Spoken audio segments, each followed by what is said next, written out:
In today's episode, Chloe and I talk about body awareness. What is it, and is it a good thing? Do we always mean the same thing when we say body awareness, or do we use the same terms to mean different things? And Joe was all about the mind-body connection. What's that? And is it a good thing, or are we doing it? All that and more coming up. Hi, Raph. Hey, Chloe. I feel like it's been so long since I've seen you. Yeah, it's been ages. It does. It feels like it's been a while since you and I have recorded an episode with you and I. Yeah. This is the original lineup of the band. The OG Wiggles are back. Hey, look, you're and the red the one, blue I'm wiggle. the blue one. If you want to see us, you know what to do. Head over to YouTube. You'll find our smiley, wiggly faces there. You can watch us as we wiggle. Yeah, nice to see you. Likewise, this is fun. nice to see you. See and hear you. What's been happening, Raph? Well, I've been very busy. I've taken a few weeks off recording the podcast because I've been writing a book. And what's your book about? It's called Treat the Person, Not Just the Body Part. And it's about how to rehabilitate people and feel more genuine as a movement professional. Wow, that's really cool. How did it feel to write a book? It felt like, actually, I've been procrastinating on writing a book for a couple of years, even more than a couple of years. And it turned out that really by just really focusing, I was able to punch out the whole thing in 17 days. Far out. How many pages is it? 250. Far out. Yeah. And did you do I'm guessing you're doing your best writing. Is anyone else awake in the world? It's like, I was in the writing world, all the time, at all the times. Oh, okay. So not just your early morning, you were going for gold all day. Yeah. Wow. So that'll probably by the time this episode airs, that'll be out, and you're probably going to hear a little ad for it sometime in the episode. So how exciting! Yeah, it's going to be available for the princely sum of $5, or princessly sum. That seems very personally sum. Are you valuing your? Do we need to have a talk about pricing, Raph? It's a very generous offer to the world. Well, it's really cool. Anyway, yeah. Okay. So I'm pretty happy with it. I'm delighted with it. I've sent it out to a bunch of people to review, and they've given me some feedback. By and large, the feedback's been amazing. I've made some adjustments. It's with the editors now. It's being proofread and typeset and all of that. And oh my gosh, yeah. Adam McAtee said it's a page turner. And look, I haven't read a page turner since Cage Lines, so I'm really looking. Do a push-up. I'm really looking forward to this, Raph. I need another page turner in my life. I will be purchasing a copy of this book. It sounds phenomenal. No, you don't need to purchase it. No, I do. I do because I value you, Raph. I will be purchasing this book. Yay! That's awesome. Yeah. So, shall we get into our topic of du jour? Yeah, sure. Let's do it. I want to talk about, we talked about what we're going to talk about, didn't we? I mean, we know what we're going to talk about. It's body awareness. The Matrix. Oh, body awareness. Okay. I'm in one of those moods. So this is a really interesting topic to me, and we've discussed it a little bit off air, but not a lot.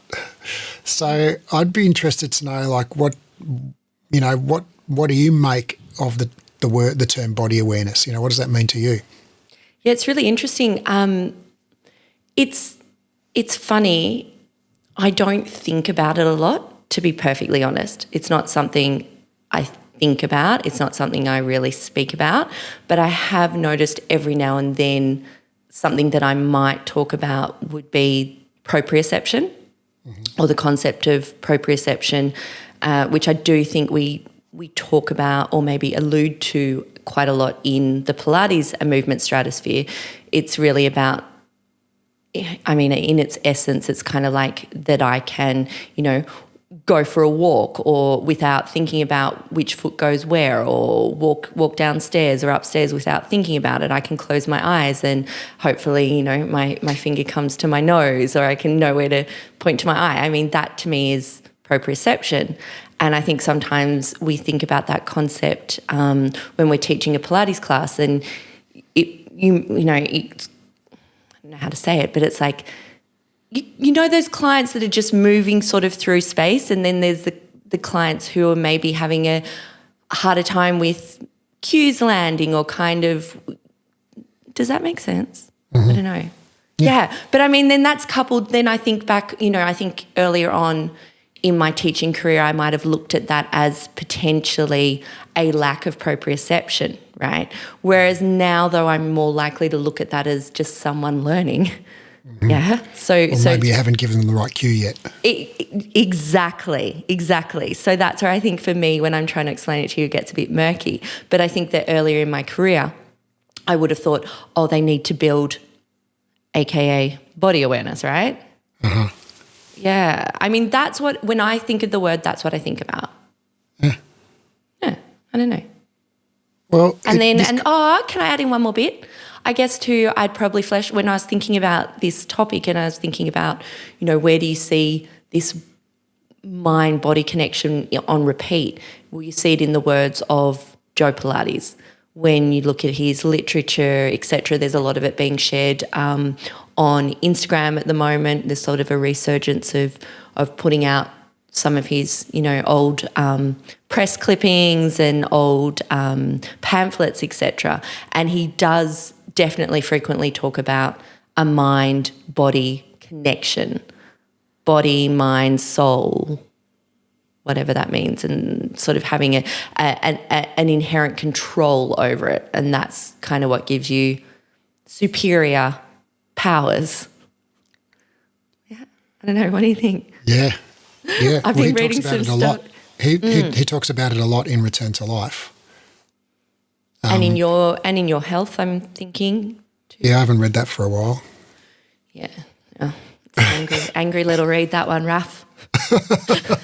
Not a page turner, in my view. You saps, quote unquote. It's an interesting historical document.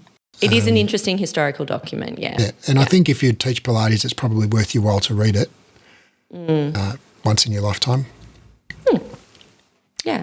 Okay. So, but having said that, I'm starting just, with some of the information you've sent me, there's this really cool thing that I was not aware of, or a word I was not aware of, called interoception. Do you want to flesh that out a little? Yeah. Well, the reason I got interested in this topic is because because of what Joseph says in Return to Life, that mind-body connection. He talks about it a lot, and in Pilates these days, I mean, when I'm scrolling through Instagram or whatever, I frequently see people in the Pilates world, because that's like 99.9% of my Instagram feed, I subscribe to some dog pages as well. I like dogs. And also some weightlifting and pain science crowd. Yeah, less weightlifting and not really pain science on Instagram. I just mainly Pilates. Okay. Yeah. Okay. Yeah. And I've got your cat's page and a few dog pages, and that's it. Cute. Chloe and the cats, for anyone that's curious, could do with upping those numbers a bit. Anyway, continue, Raph. So I see people. I see fairly regularly. And it seems to be not like in any way a contentious topic. It's just kind of people mentioning it, as part of something else that they're saying, about talking about body awareness as a goal, one of the goals of, doing Pilates,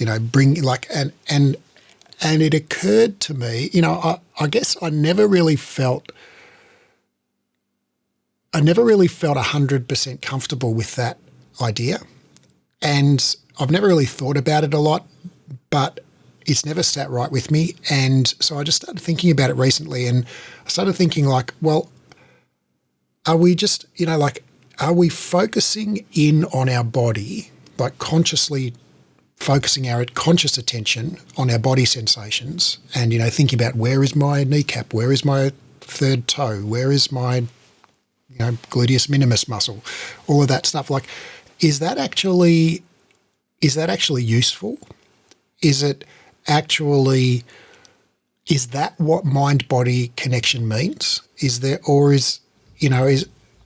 some other possible interpretation of that? And so I delved into the literature, and that's where I came across that term interoception, which is what no one ever uses it except researchers, but what it means is your ability to notice bodily sensations. They often talk about somatic sensations, so sensations from your viscera, from your internal organs and so forth.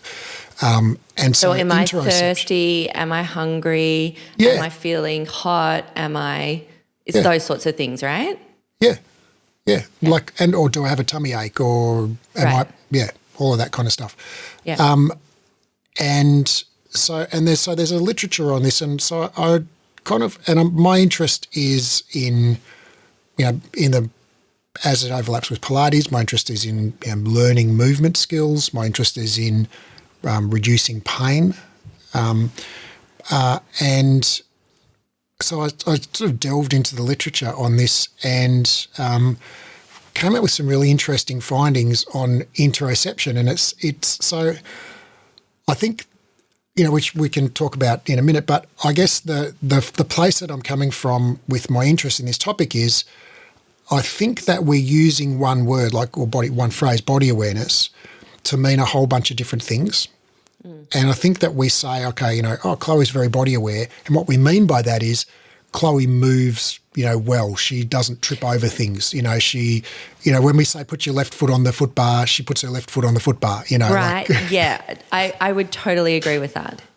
Yeah, that's what I think we mean. Yeah. Yeah, but I think we also mean, in a different context, we mean, okay, everybody, let's consciously become aware of our body, and as you are, pushing out on the carriage, notice what your shoulder blades are doing, and notice what your blah blah blah muscles are doing, or whatever, and notice what your breath is doing, and notice the sensation of the pressure of the foot bar against the balls of your feet, and notice, become aware of blah, or so I think, and that is not the same thing, right? So perceiving the position of your shoulder blades is not the same thing as being coordinated and knowing the difference between your left foot and your right foot, not tripping over the reformer when you walk into the studio. Those are not the same thing. One of them involves conscious attention to a body part. The other one involves non-conscious processes that include balance and coordination, which are they don't happen in your conscious brain. So I think we mean different things by it. And then there's this concept of mind-body connection that Joseph, talks about a lot, and he never, I can't recall that he really specifically describes, how to attain it. But that basically by concentrating on what you're doing with the exercises that you achieve that. But I guess I maybe this is getting a little bit philosophical, but I think like the mind-body connection, we have this notion that it's the mind controlling the body, and when I say the mind, I mean the conscious mind, your conscious brain controlling your body and paying attention to your body. And, I guess that's definitely one way of interpreting it. But for me, like when I feel most connected with my body is when I'm like running or, doing something where I'm working out so at a certain intensity that's hard enough that I actually can't think, and conscious thought disappears, and you're having an experience, and it's a fully embodied experience, and you're not thinking about your body because you're not thinking about anything. You're just there. Are you describing flow state connection. there? Yeah. Well, yeah. Yeah. Well, to me, that's a mind-body connection. Right. Which we know was something, well, it seems that was kind of where Joseph Pilates was going with attaining a flow state with his exercises. And, John Howard Steele, Cage Line, speaks about that so beautifully and describes that so well in Cage Line, the flow state, right?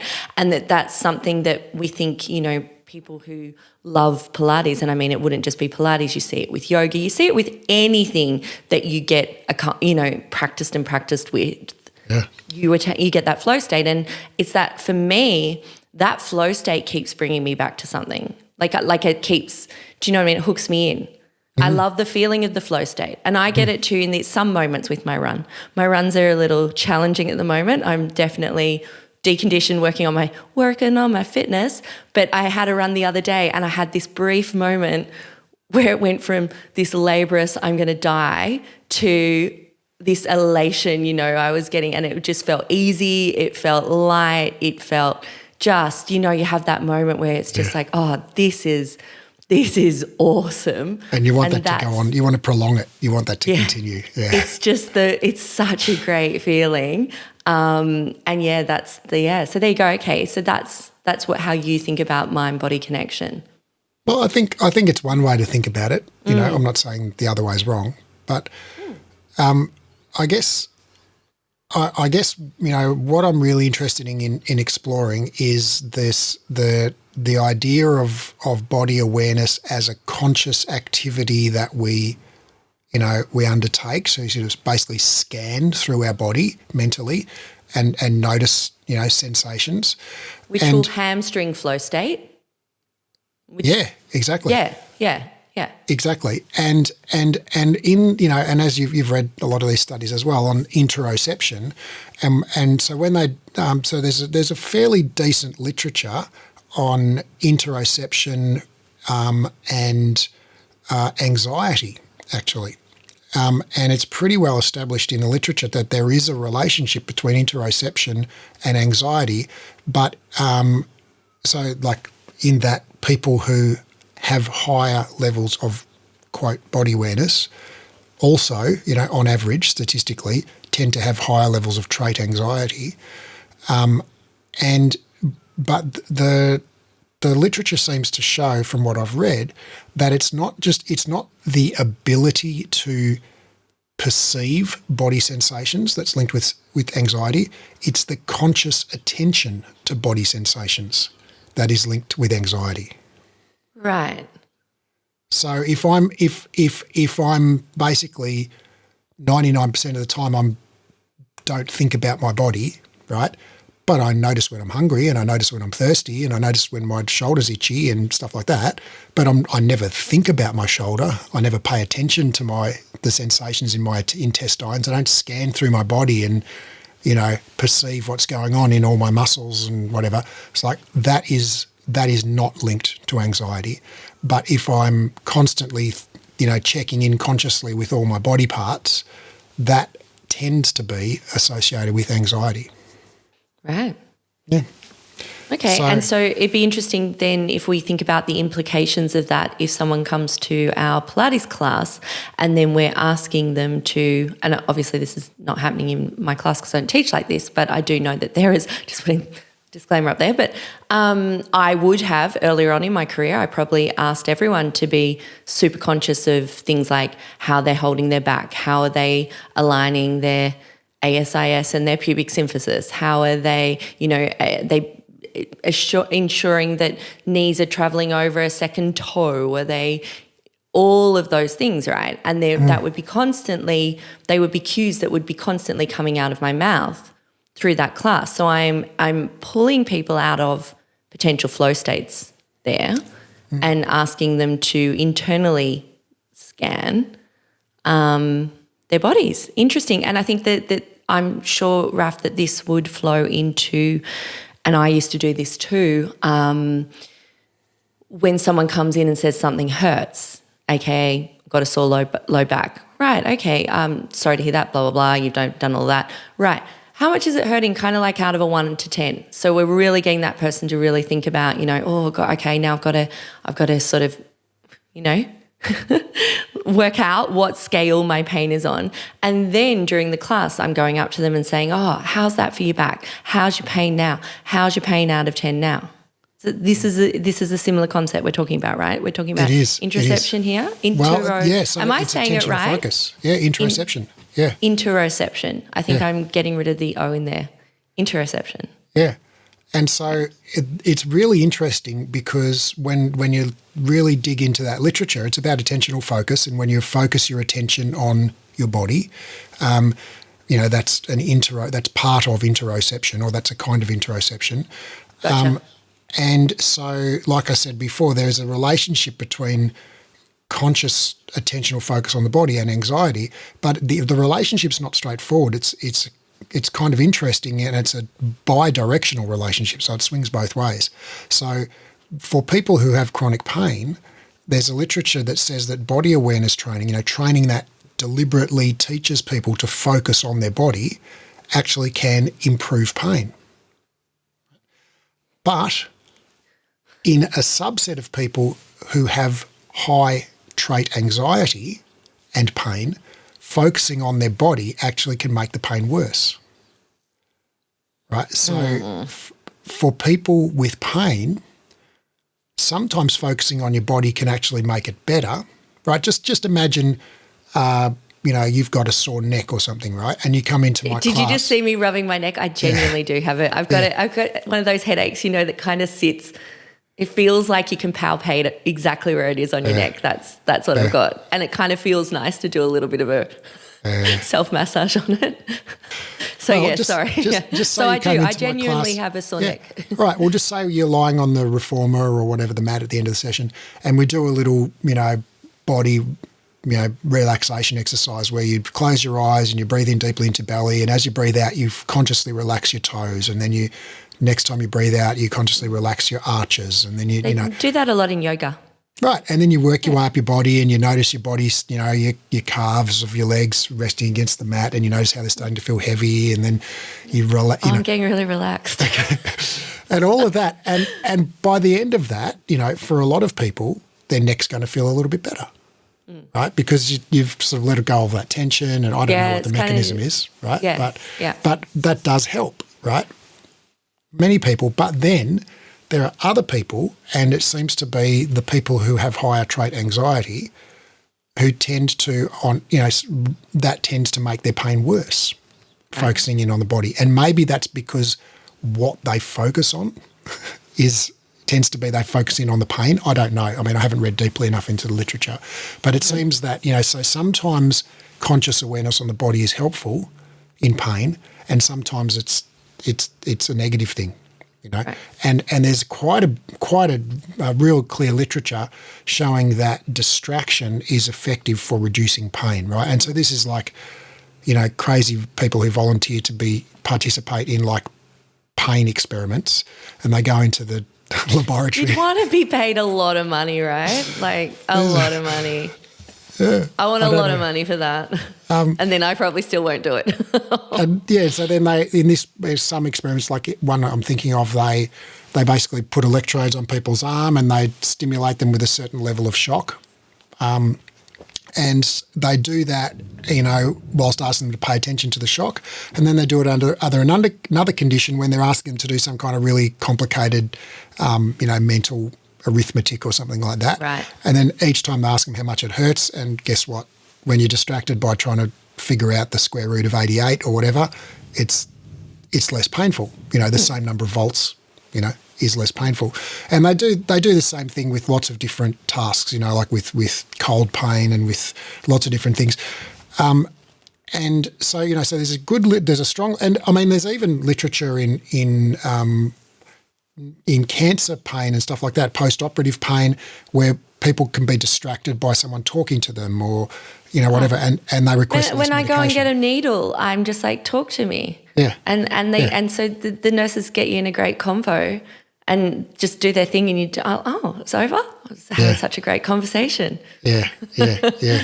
Totally works. Yeah, so distraction definitely works. I mean, anyone who's had young kids knows that distraction works.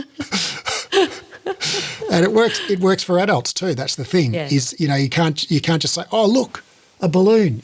That doesn't work with adults, but asking them to do maths or talking about something they find interesting or whatever does work with adults. And we know also in just in terms of, so in pain, it seems like, there's this interesting kind of paradox or kind of I'm not sure if it's a paradox or a U-shaped effect where basically if you focus in on your body and become more aware of your body, for some people that makes it better, other people it makes it worse.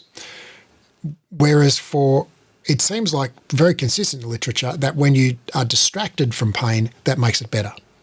If you can take your mind off it and focus on something else. I mean, we all know this from our own experience, right? If you ever had pain, if you can get involved in a good movie or a good book or good conversation. The first thing I will do, to be honest, when I have pain, I don't like most people, I don't like being in pain. The first thing I try is distraction.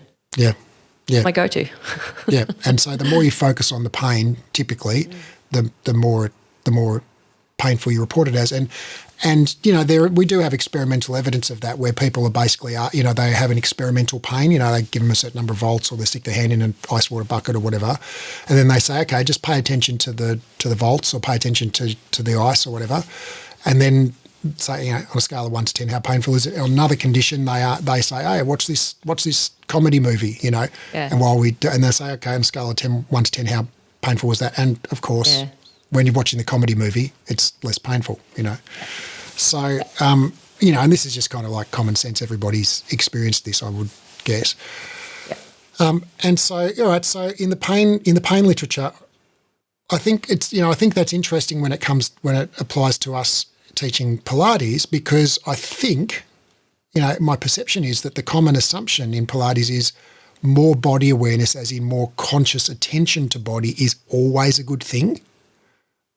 And I guess I feel like, sometimes it is and sometimes it's not. Mm-hmm. Sometimes it's good to kind of just be unaware of your body. Like if you think about like when you've had a really painful body part, whether it's your neck or your back or whatever, right?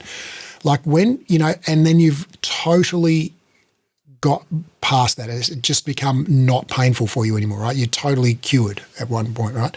Well, for me, and I think for a lot of us, the realization that body part is not an issue for you anymore is when you realize like, oh, I haven't thought about my neck for a few weeks. 100%.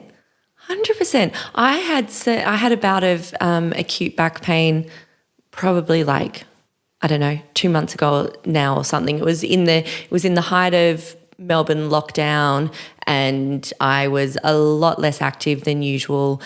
So I was a lot less active, but then I was teaching, some back-to-back lectures where I had to do a heap of, all of a sudden, I just jump on in and do a heap of back bends or a heap of whatever, you know me in back bends.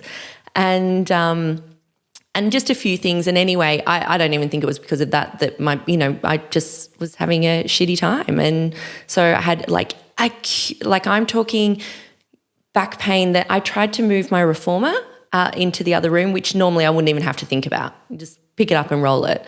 And I actually didn't have the strength to lift it. It was really unusual. It was quite confronting. And I was like, holy shit, this is really painful. And anyway, I was like, okay, I know what I know about pain, et cetera, and it's natural history. It's going to come good. So I just kept having to kind of move away from catastrophizing about it, because that was, when I felt like I'd lost some strength, that was a bit weird to me, but I just had to kind of step away from that and just kind of keep going. It's going to get better on its own. It's going to get better on its own. You're going through some stuff at the moment, et cetera. And anyway, went with that. And then I just remember one day just going, oh, shit, haven't thought about that back pain. It hasn't stopped me from doing anything. I've been going into full interpretations of all the movements I've been doing I'm like, wow, what's going on? Yeah. But I could have, old Chloe would have really zoomed back before I, knew much about much. I would have really zoomed in on that. I would have catastrophized. I would have gone, holy shit, I can't even lift my reformer up. I've hurt myself. Gone and seeked help for it, et cetera, and it would have become, Anyway. Would have gone and got some low-value healthcare. Would have gone and got maybe a bit of, I don't want to alienate anyone here, but probably a bit of a spinal adjustment, a bit of a, maybe some dry needling. Some dry, I have had dry needling before. And have you had dry needling before, Raph? Yeah. It hurts, right? Yeah. It fascinated me that it hurt so much. And I remember the times that I have been given dry needling and the practitioner saying, oh, that's good. If it's hurting, that's great. Well, I remember thinking, but I'm already hurting and you're trying to hurt me more. They're enhancing the placebo by telling you that that's a good sign. That means it's going to really help. I'm like, but it really bloody hurts. Anywho, but instead I was just like, meh, natural history. I'm going to be okay. I'm going to be. And guess what? Saved yourself Literally, $100. it just disappeared. And I don't remember the day it disappeared because I just didn't think about it. And that's the thing. Like, our body parts that are non-painful, we just don't think about them. When was the last time you thought about your elbow or your You just don't. Yeah, no. And I don't normally think about my neck except for the fact that it is a bit sore today, and I've noticed that I'm doing a little bit of pain behaviour here with the old rubbing of it, and it's kind of like, it's interesting. Yeah. So I want to touch on a couple of other topics around body awareness, but since we've talked about pain and maybe it's a good thing for some people to increase awareness of body and maybe for other people it's not, I reckon now's a good time to take a break. Hey, Chloe, welcome back. Hey, Raph. I've enjoyed this discussion so far. So we're kind of talking about, we're not kind of, we're talking about what is mind-body connection and what is body awareness and how does that relate to? Is it always a good thing? And where, if any, does it have a place within Pilates? Yeah. So I want to talk now about motor learning, learning, becoming skillful at doing a physical task. And also physical performance, which is kind of similar but not exactly the same. So something like, basically a strength performance, or, like how strong how much weight you can lift, or stuff like that. So, I mean, I know that that learning of movement skills is enhanced, and there's a very solid literature on this, is learning of movement skills is enhanced by focusing on a point outside the body that is related to the result of the movement. Yep. And we've done a whole episode on this, and we've probably discussed it in a bunch of other episodes. But I think that is, to me, that's also sort of interesting and paradoxical to this notion of body awareness, because the very act of focusing on the movement of the carriage or the movement of the straps or the, whatever it might be, by definition takes your awareness out of your body. So you're decreasing your awareness of your body. If by body awareness we mean conscious attention to your body. And in that, paradoxically, in attending consciously away from your body moves more efficiently, more effortlessly, and more automatically, in other words, more skillfully, right? And you look more, if I look at you moving, I look, oh, Chloe's moving more skillfully. She's moving more effortlessly, more smoothly with less conscious control. And I look at Chloe and go, oh, Chloe's very, quote, body aware. Look at how well she's moving. Yeah, so where it's why I've got my thinking face on. When we think now about proprioception, so not interoception, but proprioception, okay? And we think about the external cue, and I'm thinking about something like I listened to this great interview on Radio National or something, Get Sporty, which for those who aren't in Australia is it's just a really great radio station that basically they do lots of interviews, etc.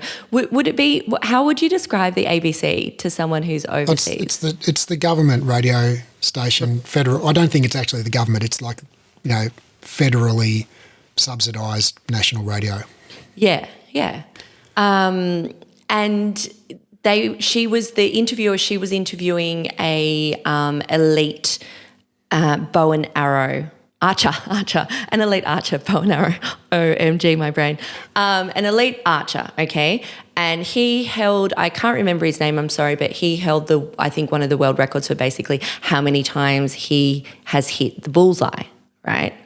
And without talking about motor learning or without saying the words motor learning and how do you do the thing, she basically just said to him, what are you focusing on? Like in that moment, what are you focusing on? And he said, the only thing I am focusing on is the bullseye. That is the only thing I'm focusing on. And I was just like, oh, booyah, talk about bullseye. Bullseye, talk about external focus of control, right? And we also know too that for higher level learners, those who have been doing it for a while, that a more distal focus, external focus of control is better than for newer learners where a more proximal, closer to the body focus of control. So the more proximal would be, he might be focusing on exactly, or the bowstring, like pulling the bowstring back. Exactly. But what I'm also thinking about then, Raph, and this is where my little thinky face went on, which may or may not be captured on YouTube if you want to see what I look like when I'm thinking, is basically proprioception. So you need some level of, like he's focused on the bullseye, right?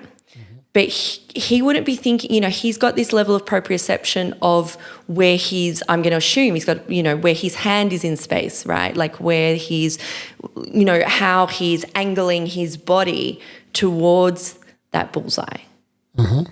So do you have to have a certain level of proprioception in order to learn well using external cues? And if you were lacking proprioception, and here I'm thinking something like we're getting into some nuance of maybe someone who's returning from something like a stroke or some sort of injury, like yay, nay, would we maybe, is that where an internal focus of control and getting someone to focus more on that mind-body connection in order to build back up? I don't know.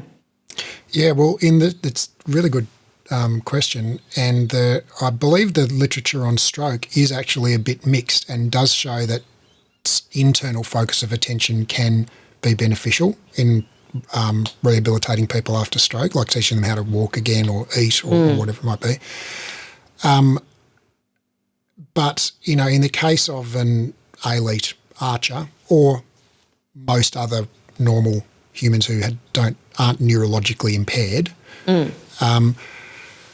what happens when you consciously focus the attention on the bullseye is all of those things are still going on, like the proprioception, the awareness in your nervous system of the rotation of the trunk and the pressure of the fingers against the bowstring and the position of the shoulder. All of those things are part of the movement system, and your brain is aware of them, just not your conscious brain.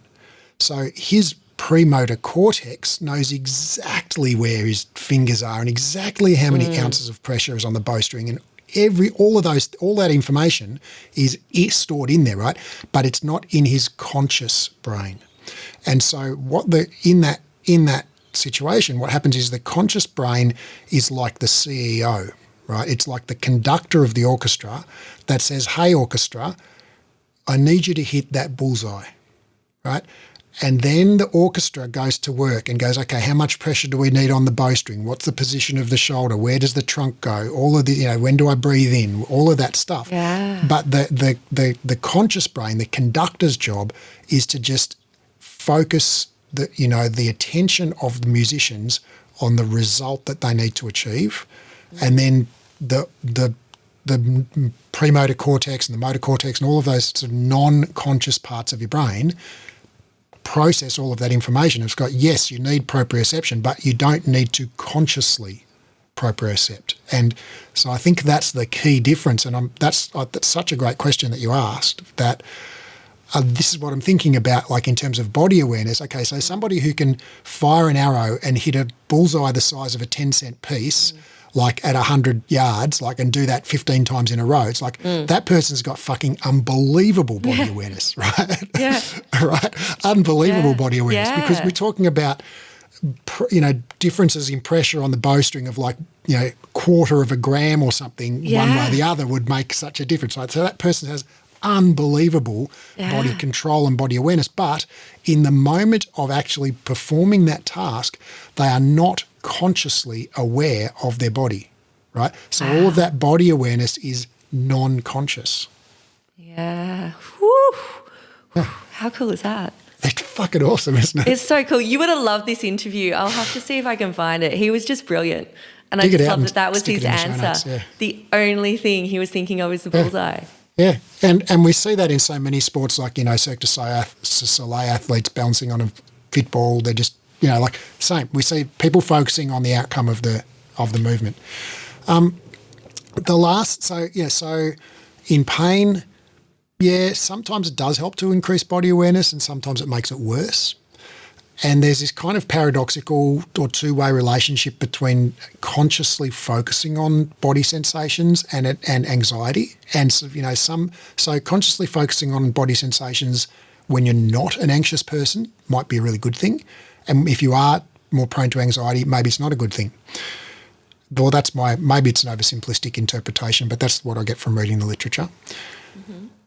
Mm-hmm. Can you give an example, Raph, of so we're talking about someone's in pain and do you mean like when we're going through the body, or am I asking them to scan the sensations, like how is their back feeling? Am I asking them to be, do you know what I mean? Like how in a Pilates class? All right, so I'll give you two examples. So in a Pilates class, like you say, if I've got back pain and you ask me every 5 minutes, how's your back? Is your back hurting? Is this hurting your back? Well, I'm thinking about my back pain a lot more. It's the opposite of being distracted, right? Right, exactly. I'm focusing in on the pain. So the chances are that's going to increase my pain. Whereas if you engage me in like... But for some people it's not going to.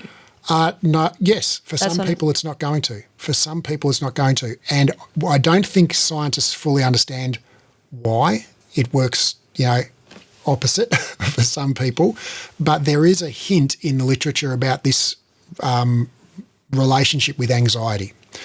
This is the second example. It's not really an example, it's more of an illustration that the literature seems to suggest that there's some kind of common mechanism at play in anxiety and in conscious body scanning. So when we consciously pay attention to like really subtle sensations within our body, right?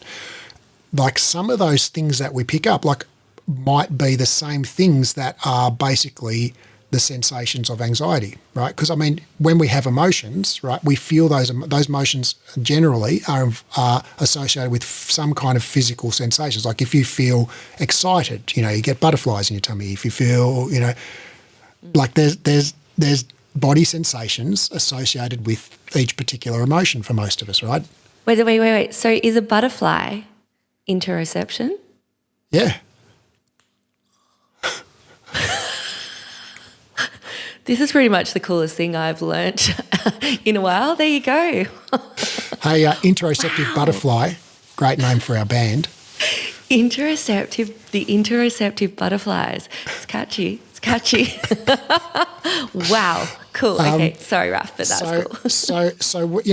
So emotions, a lot of emotions tend to have body sensations associated with them, right? Mm-hmm. So when you say, okay, when you feel nervous, where do you feel that? Well, most people would say, they could point to a body part. I feel it here, right? Right. And for a lot of it's in the gut, right, or in the chest, or in my sweaty hands or my red cheeks. And so there are body sensations. And so when we particularly pay attention to our bodies, right, well, butterflies, what are they? I don't know physiologically what's happening in your tummy, when you have butterflies. But it's probably the case that it's just the release of some particular hormone or chemical or whatever, at some point that triggers some receptor, whatever. And so, that hormone, its job is probably not just to cause that sensation of anxiety. It's probably got a lot of other jobs, right? Right. It probably does a lot of other things. It's probably part of your digestive tract. And when you eat a fatty meal, it's released to, break down the fats so you can pass them across your intestinal wall, right? So it's not just there to give you butterflies, basically. Right, it's there. Yeah, it's there. Most of the things that we do in our body have multiple, sort of purposes, or we mobilize the same response in multiple contexts. And so if you just had a fatty meal, right, and you pay attention and scan your body, you might go, oh, I'm getting butterflies in my tummy, therefore I must be nervous, right? And so you can interpret that as you wouldn't consciously think that, but it's the same body sensation. And so, so that's my kind of, and it, please, any physiologists out there or psychophysiologists, neurophysiologists, tell me I'm wrong on this, because I'm happy to be corrected. Yeah. But after reading half a dozen studies on this, that's my understanding. So, if we focus in on those, super subtle sensations within our body, sometimes that can kind of smudge the line between normal digestive processes and experiencing aversive emotions. Okay. The last thing I want to just touch on before we finish up is just performance, and we kind of talked about it with the archer, but there is very consistent research that in a lot of sports, when you focus externally, performance improves, and so there's a systematic review on weightlifting that found that basically focusing on moving the bar improves performance rather than focusing on which muscles you're contracting or whether your back's straight or that kind of thing. And there's one study that I love in running, which is really interesting because they tried 3 different foci of attention in this study. So people were running on a treadmill and they had them focus on 3 different things, either on their breathing, on their running technique, or they got them to watch a movie. Right, and they measured, how much their running economy. So basically, how much oxygen they were consuming, how much carbon dioxide they were breathing out, and therefore how much energy they were using to run at a certain speed. And they were on a treadmill, so they knew exactly what speed they were running at.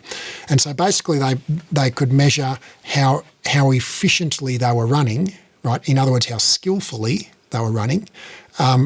Focusing on their breath, focusing on the running technique, or watching a movie. And guess what? Watching a movie is the most efficient way to run. Yeah, right.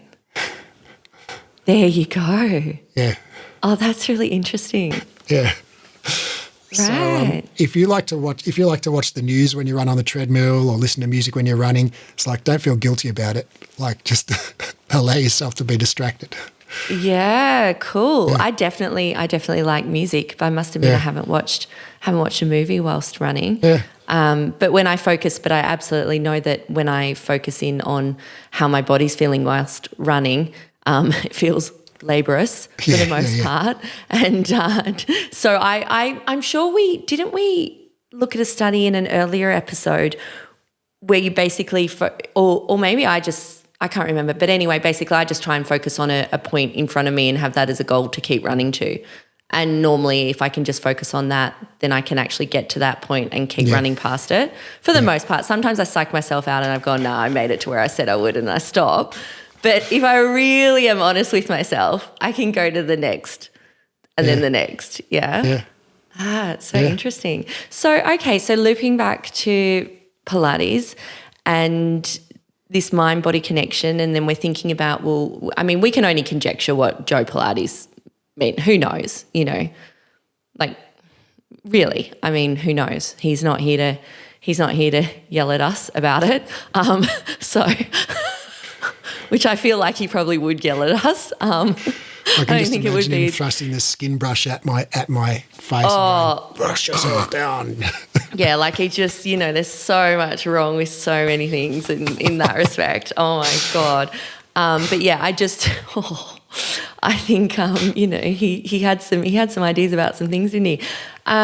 So we can only conjecture. But, I mean, as I said, my interpretation when I read Cage Lion, and you talking to John was that really – push up. That it was really to do with flow state. Yeah. To do with flow state. And I was reading, it was really interesting. There's some pamphlets being re-released at the moment or sort of shared, I should say, from Joe Pilates from back in the day. And he speaks a lot about kind of that's, that society needs to attain this certain level of fitness and pride actually in maintaining health and being strong and being those things. So I don't know what was going on here in his time, but this one pamphlet I was reading is basically saying, workplaces are looking for people that look strong, that look fit, come in here and fix up your posture, fix up how you're standing, and you'll be more employable. And all of this is really quite fascinating.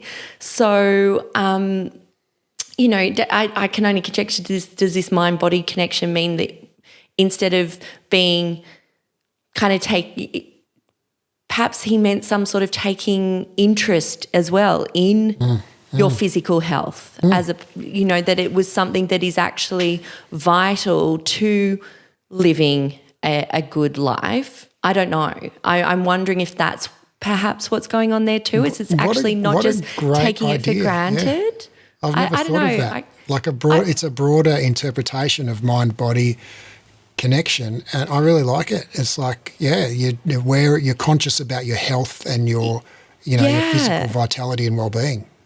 That just came to me this morning when I was reading this pamphlet, and I was like, I wonder if that's what it's about. And, I could even apply that to myself and my own journey that I very much, throughout my life have gone through great periods of being really, really strict with my fitness and, feeling $1,000,000, but very conscious of my fitness, conscious of maintaining it, conscious of where I'm at, really, and then times where I've actually felt, and I would say that this last lockdown in Melbourne has been one of those times where I've actually felt a disconnect from my own health and my own fitness, and I have found that now coming back to it again, which by the way is fucking hard. If anyone else there is doing the slog along with me where you're like, yeah, okay, it's time to amp shit up again.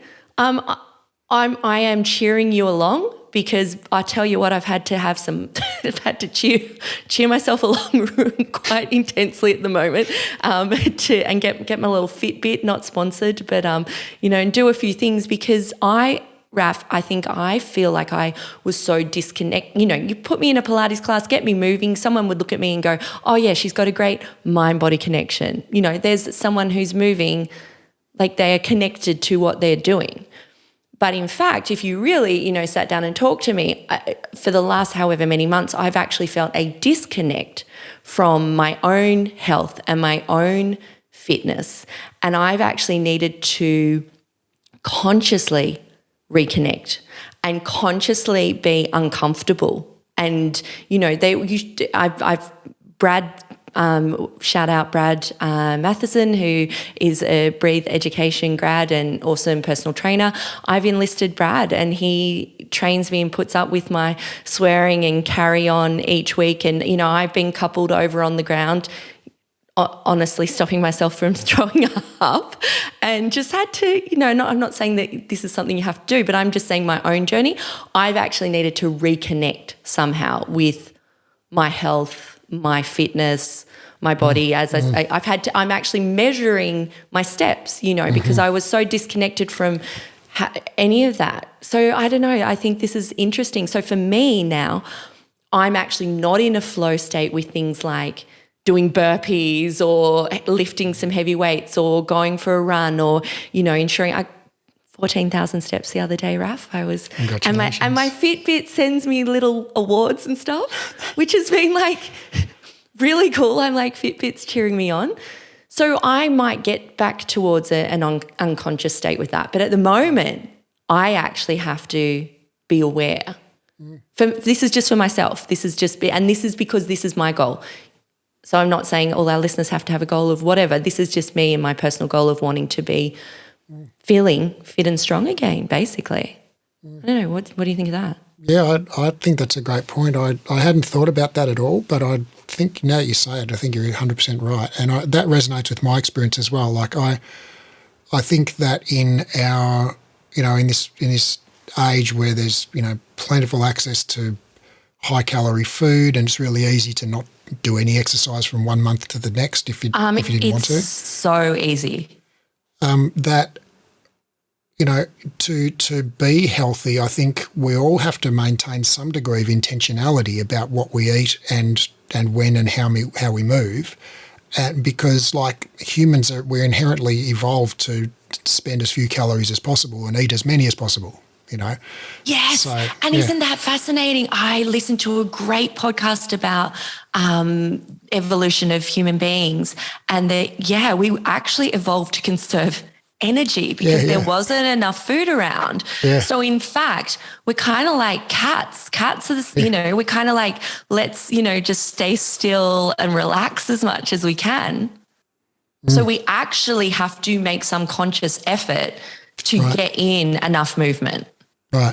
And we kind of do have to do that. There is a certain amount of movement we need to do in order to maintain a healthy physiological function, right?